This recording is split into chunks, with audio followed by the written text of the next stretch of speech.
What's up, everyone? Today I'm going to be comparing an HKS GT2835 turbo and a Pulsar G30-660 with the 0.83 outlet and dual V-band.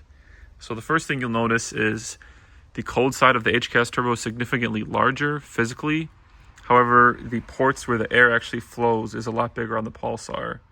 So you can see the diameter on the left here is a lot larger here where the impeller is, and same with these ports here.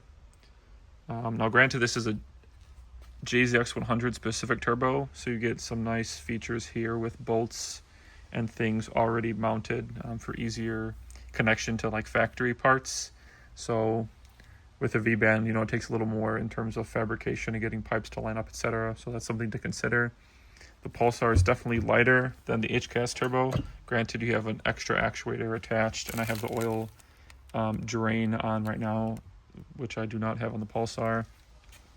Another nice quality of life feature is the ratios and sizing of the piping is stamped onto the cast material versus on an older turbo you don't get that, so it's just nice to know what kind of sizing you have. This turbo, unfortunately, is cracked on the entire hot side here.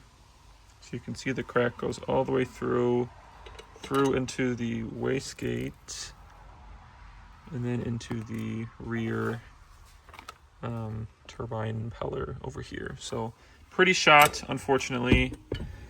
And there's also some nasty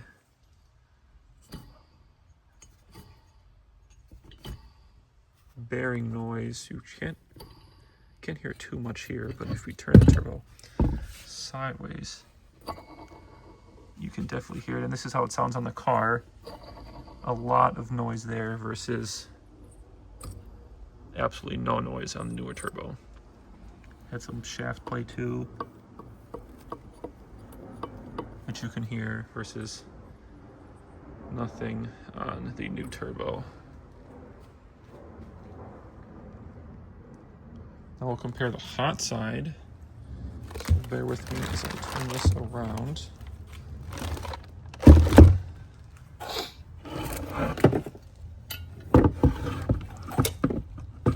So you've got, since this is an HKS, or excuse me, a JZX100 specific turbo, it has the factory flange, which is proprietary.